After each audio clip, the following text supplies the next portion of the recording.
बिस्मिल्लाहिर्रहमानिर्रहीम। अस्सलाम वालेकुम। कैसे हैं आप सब? इंशाल्लाह सभी ठीक होंगे और अल्लाह की रहमतों के साए में होंगे। नमाज चेहरे का नूर है और कुरान दिल का सुकून है।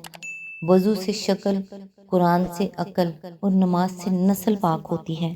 जब तुम नमाज नहीं पढ़ते तो ये मत सोचो कि वक्त नहीं मिला, बल्कि ये सोचो कि तुमसे ऐसी कौन सी खता हुई है कि अल्लाह ने तुम्हें अपने सामने खड़ा करना भी पसंद नहीं किया। नमाज मिट्टी के इंसान को सोना बना देती है। नमाज कभी ना छोड़ें, इसलिए कि कब्रों में लाखों लोग तरस रहे हैं कि दोबारा जिंदगी मिल जाए ताकि अल्लाह के लिए एक सजदा कर लें।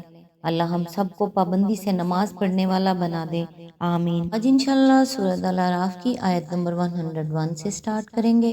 औज़ु बिल्लाहि मिनश शैतानिर रजीम, बिस्मिल्लाहिर रहमानिर रहीम। ये कौमें जिनके किस्से हम तुम्हें सुना रहे हैं तुम्हारे सामने मिसाल में मौजूद हैं। उनके रसूल उनके पास खुली खुली निशानियां लेकर आए, मगर जिस चीज को वो एक दफा झुटला चुके थे फिर उसे वो मानने वाले न थे। देखो, इस तरह हम मुनकरीन हक के दिलों पर मोहर लगा देते हैं। इसकी तफसीर है पिछली आयत में जो इरशाद हुआ था कि हम उनके दिलों पर मोहर लगा देते हैं फिर वो कुछ नहीं सुनते। उसकी तशरीह अल्लाह ताला ने इस आयत में खुद फरमा दी है। इस तशरीह से ये बात वाज़ह हो जाती है कि दिलों पर मोहर लगाने से मुराद ज़हन इंसानी का उस नफ्सियाती कानून के जद में आ जाना है जिसकी रूह से एक दफ़ा जहली तासुबात या नफ्सियाती अगराज की बिना पर हक से मुंह मोड़ लेने के बाद फिर इंसान अपनी ज़िद और हट धर्मी के उलझाव में उलझता ही चला जाता है और किसी दलील, किसी मुशाहिदे और किसी तजर्बे से उसके दिल के दरवाजे कबूल हक के लिए नहीं खुलते। आयत नंबर 102, हमने इनमें से अक्सर में कोई पास से अहद ना पाया बल्कि अक्सर को फासिक ही पाया। कोई पासे अहद ना पाया यानी किसी किस्म के अहद का पास भी ना पाया, ना उस फितरी अहद का पास जिसमें पैदाइशी तौर पर हर इंसान खुदा का बंदा और परवरदा होने की हैसियत से बंधा हुआ है, ना उस इज्तिमाई अहद का पास जिसमें हर फर्द बशरे इंसानी बरादरी का एक रुकन होने की हैसियत से बंधा हुआ है, और ना उस ज़ाती अहद का पास जो आदमी अपनी मुसीबत और परेशानी के लम्हों में या किसी जज्बा खैर के मौके पर खुदा से बतौर खुद बांधा करता है। इन्हीं तीनों अहदों के तोड़ने को यहाँ फसक करार दिया गया है। आयत नंबर 103, फिर उन कौमों के बाद जिनका जिक्र ऊपर किया गया है हमने मूसा को अपनी निशानियों के साथ फिरौन और उसकी कौम के सरदारों के पास भेजा, मगर उन्होंने भी हमारी निशानियों के साथ जुल्म किया। बस देखो कि इन मुफसिदों का क्या अंजाम हुआ है। इसकी तफसीर है ऊपर जो किस्से बयान हुए हैं इनसे मकसूद ये ज़हन नशीन कराना था कि जो कौम खुदा का पैगाम पाने के बाद उसे रद्द कर देती है उसे फिर हलाक किए बगैर नहीं छोड़ा जाता। उसके बाद अब मूसा अलैहिस्सलाम और फ़िरौन और बनी इसराइल का किस्सा कई रुकुओं तक मुसलसल चलता है, जिसमें इस मजमून के अलावा चंद और अहम सबक भी कुफार कुरैश, यहूद और ईमान लाने वाले ग्रोह को दिए गए हैं। कुफार कुरैश को इस किस्से के पैराए में ये समझाने की कोशिश की गई है कि दावत हक के इब्तदाई मरहलों में हक और बातिल की कुव्वतों का जो तनासुब बज़ाहिर नज़र आता है इससे धोखा ना खाना चाहिए।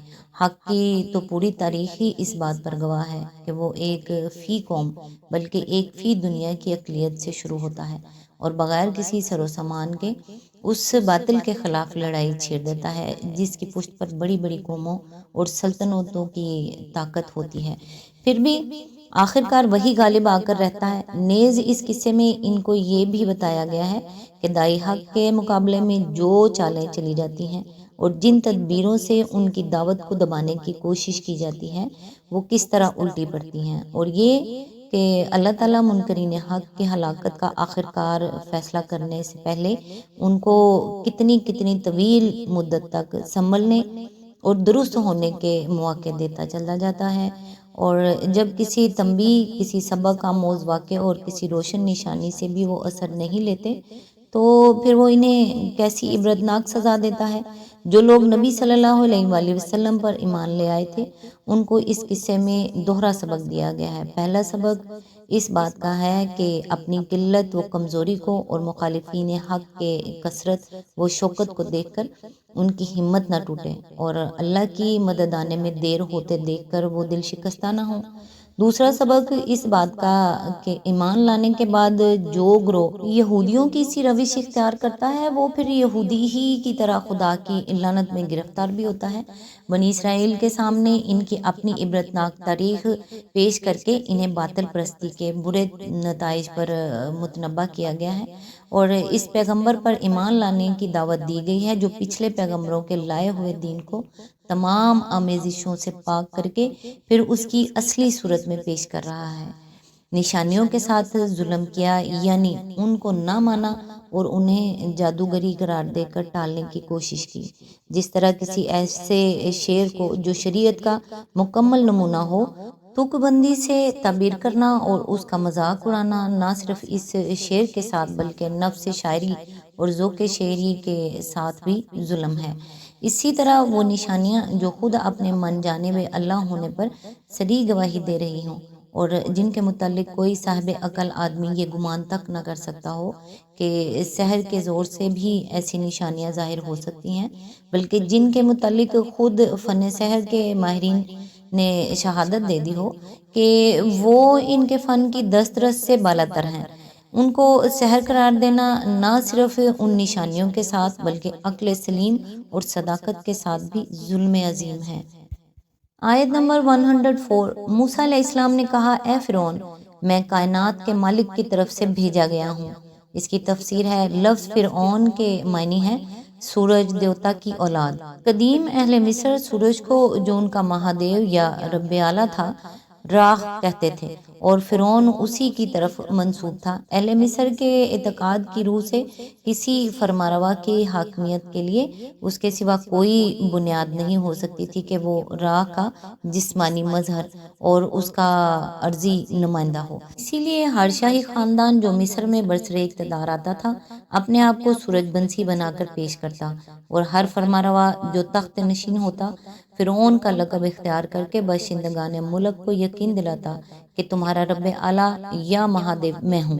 یہاں یہ بات اور جان لینی چاہیے کہ قرآن مجید میں حضرت موسیٰ علیہ السلام کے قصے کے سلسلے میں دو فرعونوں کا ذکر آتا ہے، ایک وہ جس کے زمانے میں آپ پیدا ہوئے اور جس کے گھر میں آپ نے پرورش پائی، دوسرا وہ جس کے پاس آپ اسلام کی دعوت اور بنی اسرائیل کی رہائی کا مطالبہ لے کر پہنچے اور جو بالآخر غرق ہوا۔ موجودہ زمانے کے محققین کا عام میلان اس طرف ہے کہ پہلا فرعون رامسیس دوم تھا جس کا زمانہ حکومت سن 1292 سے سن 1225 قبل مسیح تک رہا، اور دوسرا فرعون جس کا یہاں ان آیات میں ذکر ہو رہا ہے منفتح یا منفتح تھا، جو اپنے باپ رامسیس دوم کی زندگی ہی میں شریک حکومت ہو چکا تھا اور اس کے مرنے کے بعد سلطنت کا مالک ہوا۔ یہ قیاس بظاہر اس لحاظ سے مشتبہ معلوم ہوتا ہے کہ اسرائیلی تاریخ کے حساب سے حضرت موسیٰ علیہ السلام کی تاریخ وفات 1272 قبل مسیح ہے،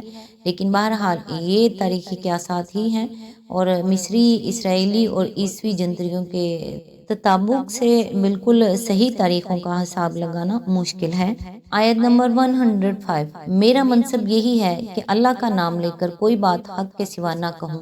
میں تم لوگوں کے پاس تمہارے رب کی طرف سے صریح دلیل ماموریت لے کر آیا ہوں، لہٰذا تو بنی اسرائیل کو میرے ساتھ بھیج دے۔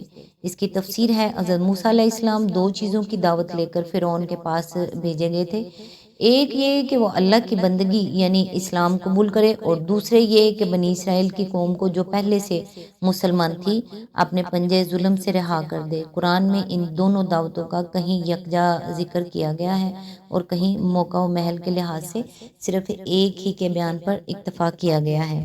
آیت نمبر 106۔ فرعون نے کہا، اگر تو کوئی نشانی لایا ہے اور اپنے دعوے میں سچا ہے تو اسے پیش کر۔ آیت نمبر 107۔ موسیٰ علیہ السلام نے اپنا عصا پھینکا اور یکا یک وہ ایک جیتا جاگتا اژدہا تھا۔ آج تک کے لیے بس اتنا ہی، نیکسٹ انشاءاللہ آیت نمبر 108 سے سٹارٹ کریں گے۔ تب تک کے لیے دعاؤں میں یاد رکھیے گا۔ اللہ حافظ۔